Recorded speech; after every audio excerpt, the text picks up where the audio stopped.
A Rússia está ou não comprando ouro.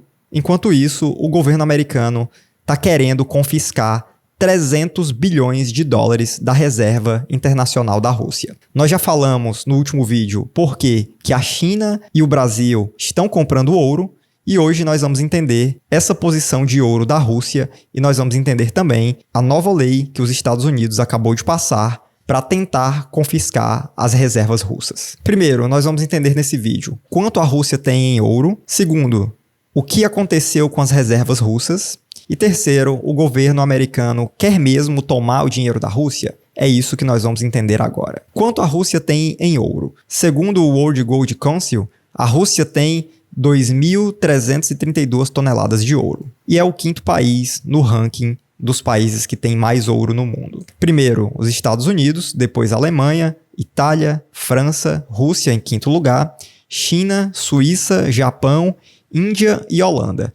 Nesse ranking, o Brasil aparece em 28º lugar. Que o Brasil na lista, em 28º, abaixo do Iraque, de Singapura, Filipinas, Venezuela, Argélia, Polônia, Tailândia. Antes de avançarmos, nós precisamos entender aqui a linha do tempo do Putin como presidente e primeiro-ministro da Rússia. O Putin assumiu o poder na Rússia em 1999. Primeiro, ele entrou como primeiro-ministro em 99. Depois ele foi eleito presidente no ano 2000. Em 2004, ele foi reeleito. Em 2008, ele virou primeiro-ministro, ficou até 2012. E de 2012 até agora, ele é presidente. São 25 anos de poder do Putin na Rússia. Ele vai só trocando entre primeiro-ministro e presidente e ele continua sempre no poder. Agora que nós já temos essa informação, vamos olhar para um gráfico. Aqui nesse gráfico nós temos a linha azul, o valor em dólares de todas as reservas russas ao longo do tempo, e em vermelho o valor em dólares dessa posição de ouro na Rússia. Essa posição de ouro que a Rússia tem. Essas informações estão disponíveis nesse site, que é o Banco da Rússia. Esses dados estão disponíveis desde 1993, mês a mês, a evolução total das reservas, posição em ouro, posição em dinheiro, é isso que nós temos aqui publicamente. O que é que nós conseguimos observar desde 1993, desde dezembro de 92, na verdade? Que essa posição em ouro subiu bastante nos primeiros anos, provavelmente uma valorização do ouro, depois ela ficou de lado por bastante tempo, até que em 2005 essa posição aumentou consideravelmente. Ou seja, a Rússia passou a comprar mais ouro e, além disso, essa reserva de ouro se valorizou. Houve uma valorização principalmente em 2007 e 2008 por causa da bolha imobiliária dos Estados Unidos. E essa posição em ouro continuou se valorizando e agora, nos últimos anos, ela também se valorizou um pouco. Aqui é o valor de mercado dessa posição. E aqui nós temos a quantidade em toneladas. Lá no primeiro dado do ano 2000, eram 422 toneladas de ouro e agora são 2.300 toneladas de ouro. É bastante ouro. Nós podemos observar aqui até que essa posição não aumentou em toneladas, mas houve um aumento não tão grande, mas considerável em valor de mercado. Desde quando a Rússia invadiu a Ucrânia, em fevereiro de 2022, essa posição em ouro da Rússia se valorizou 24%. Essa posição valia 141 bilhões de dólares e agora essa posição vale 175 bilhões de dólares. Então a Rússia ganhou 24% em dólares na sua posição em ouro. Enquanto isso, a reserva total era de 617 bilhões de dólares e agora representa 597 bilhões de dólares. E o que nós vimos no gráfico é isso. Houve uma intensificação da compra de ouro a partir de 2005 e a posição em ouro valorizou 24% nos últimos 2 anos. E o que aconteceu com as reservas russas? Com a invasão da Ucrânia, a Rússia teve 300 bilhões de dólares bloqueados em reservas. E agora, os Estados Unidos procuram formas de confiscar dinheiro da Rússia. Já faz algum tempo, na verdade, que esses valores foram confiscados, mas agora eles estão tentando intensificar esse confisco. Tem até um conflito aí acontecendo entre os próprios países do G7. E como nós já vimos agora há pouco, as reservas da Rússia, somando ouro, moeda estrangeira, e títulos do Tesouro e tudo mais que eles têm de reserva, somam 617 bilhões lá em 2022, agora 500 e poucos bilhões de dólares. E como é composta essa reserva? São 200 bilhões de dólares em euros, ou seja, a posição em euros equivale a 207 bilhões de dólares, 67 bilhões de dólares em dólar americano, ou seja, 67 bilhões de dólares, 37 bilhões de dólares em libras esterlinas, 36 bilhões em iene, que é a moeda japonesa, 19 bilhões em dólares canadenses, 6 bilhões em dólares australianos e 1,8 bilhão em dólares de Singapura, 1 bilhão em francos suíços. E esses ativos estavam principalmente investidos em títulos estrangeiros e depositados em bancos e contas correntes em outros países. A maior parte dessas reservas russas está na Bélgica, através da empresa chamada Euroclear. A Rússia também tem reservas na Alemanha, na França, no Reino Unido, na Áustria, no Canadá, e as reservas de ouro estão de fato na Rússia, porque é ouro físico, é ouro de verdade. Essas 3.000 e poucas toneladas estão de fato guardadas fisicamente em algum lugar da Rússia.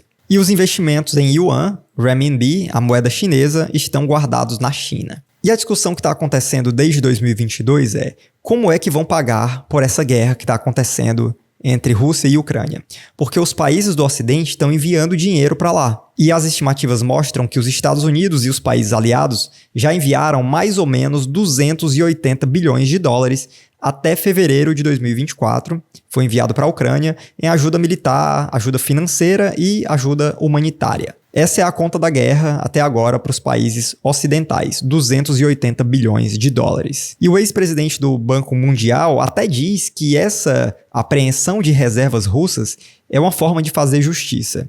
Isso ainda é um pouco controverso, nós vamos ver daqui a pouco. E em abril de 2024, agora, no dia 24 de abril, o Biden assinou uma legislação que confere poderes ao presidente americano para apreender reservas cambiais russas nos Estados Unidos. Estava tendo uma discussão se isso era realmente legal, e aí foi criada uma legislação, um Ripple Act, para justificar os Estados Unidos apreenderem o dinheiro russo que tem no país. Inclusive dinheiro de magnatas e bilionários russos que os Estados Unidos alegam que eles fazem parte de uma máfia. E essa é uma matéria que saiu na Associated Press no dia que essa legislação foi aprovada, no dia 24 de abril. E antes dessa legislação, os estudiosos e especialistas de geopolítica diziam e discordavam, eles não concordavam que o presidente americano pudesse ter autoridade para apreender reservas de outro país em tempos de paz.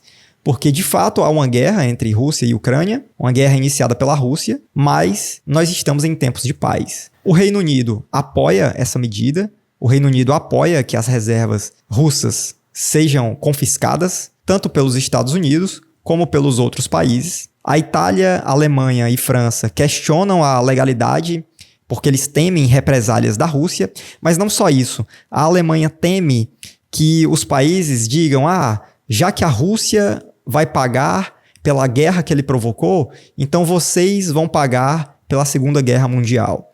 Existe essa discussão de uma reparação financeira histórica por parte da Alemanha. Então a Alemanha é contra, porque ele pensa, se pressionam a Rússia, talvez podem me pressionar. A Itália também tem os seus motivos e daqui a pouco nós vamos chegar nessa justificativa. E a Comissão Europeia indica que é improvável o apoio do Parlamento Europeu para que haja essa apreensão de reservas russas. A União Europeia propõe apreender mais ou menos 5 bilhões de dólares em juros sobre as reservas russas, porque essas reservas russas estão na Bélgica, boa parte delas na empresa Euroclear, e essa posição da Rússia, essa posição financeira, está rendendo juros, e a União Europeia está sugerindo pegar o dinheiro desses juros. Não mexer no principal, mas pegar os juros que estão sendo gerados com essa posição de dinheiro parada. A estimativa da União Europeia é que em 4 anos gere 17 bilhões de dólares em juros. E já o governo belga propôs emitir dívida para a Ucrânia usando as reservas russas como garantia. Então, a Ucrânia emitiria dívida, ou a própria Bélgica ou a União Europeia emitiria dívida emitiria bonds e a garantia desses bonds seriam as reservas russas. Então, caso a Ucrânia ou a União Europeia não pague esses bonds, eles iriam se apropriar das reservas russas para pagar os credores. É essa a proposta. E eles propõem também que no fim da guerra, o plano deles é dar para a Rússia uma escolha. Paga a dívida na forma de reparação, a dívida que foi emitida para reconstruir a Ucrânia, ou então aceita perder as reservas. Quais os termos e qual a forma que isso seria feito?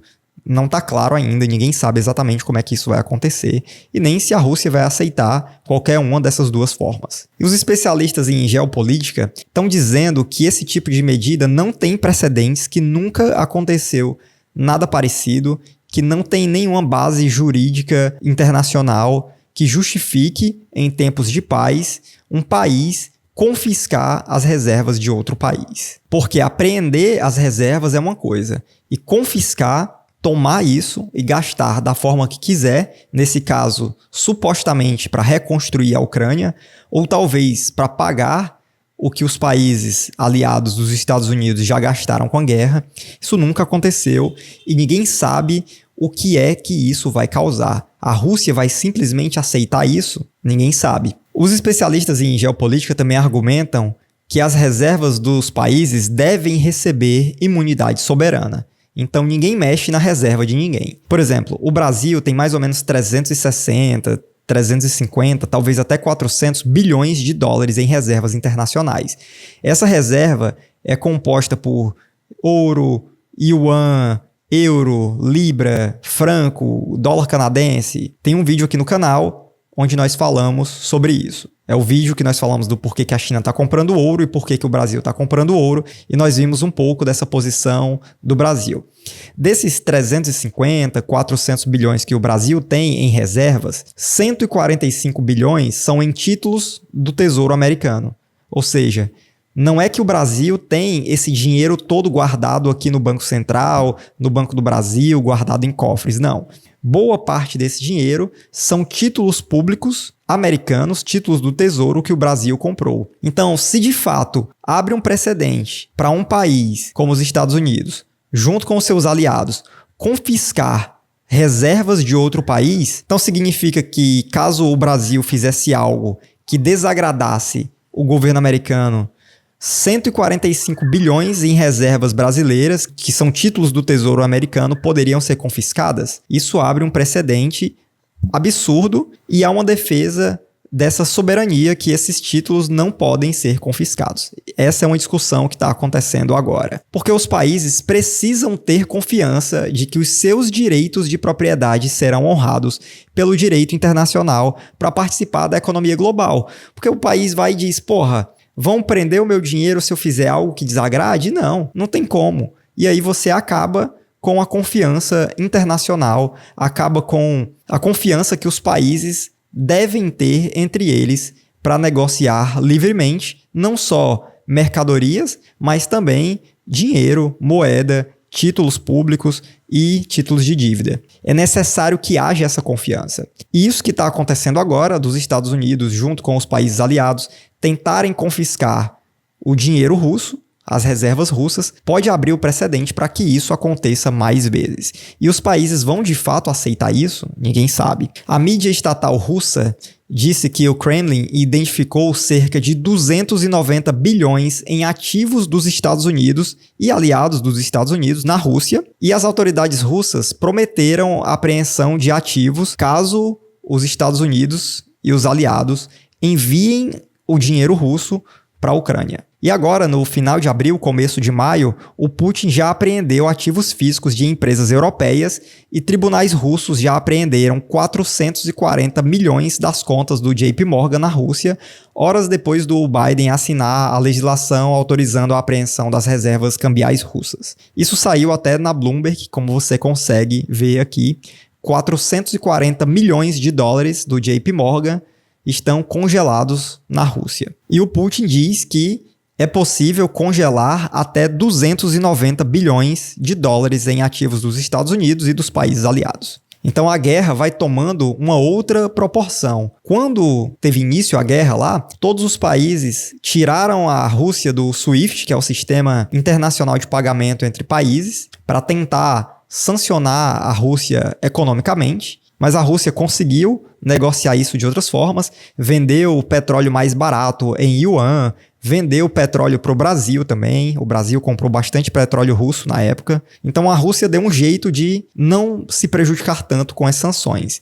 E agora eles estão prometendo retaliação caso as consequências da guerra rumem para esse outro caminho, que é uma briga econômica mundial. E segundo o presidente do Banco da Itália, os estados, os países, podem temer a segurança dos seus ativos em dólar e também em euro e podem querer transferir as suas reservas para fora dos Estados Unidos e dos países aliados dos Estados Unidos, como a França, a Inglaterra, esse grupo do G7. Porque é isso que nós falamos agora há pouco. Se o Brasil tem 145 bilhões de dólares em títulos do governo americano, títulos do Tesouro americano, na verdade. Qual é o risco que o Brasil corre de ter esse dinheiro bloqueado? Caso esse bloqueio da Rússia avance, abre-se um precedente para que isso aconteça.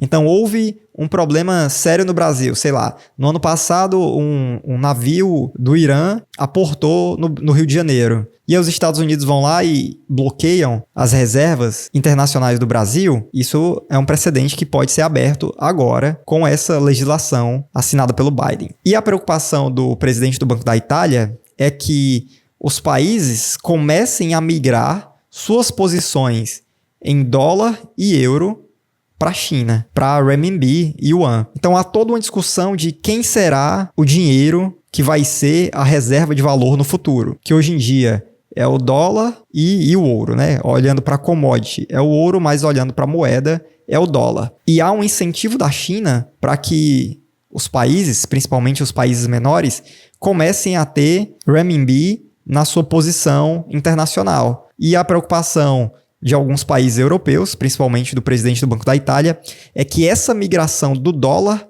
para o renminbi seja muito mais rápida. Até que ponto os países confiariam ter o seu dinheiro, ter as suas reservas internacionais debaixo de uma ditadura como a China? Essa nova legislação americana e esse novo precedente que está sendo criado deve abrir uma grande discussão em torno disso. Os Estados Unidos e os países aliados têm ou não têm o direito de confiscar o dinheiro russo? E se esses 300 bilhões de dólares da Rússia forem de fato confiscados, a Rússia vai deixar barato? O Putin já está prometendo bloquear também 290 bilhões de dólares em ativos desses países. Já bloqueou agora 440 milhões do JP Morgan, é muito pouco ainda, mas é um indício de que sim, o Putin e as autoridades russas estão dispostos a entrar nessa briga e não perder as suas reservas. O que é que vai acontecer a seguir, ninguém sabe. Então é isso, deixa um like para fortalecer,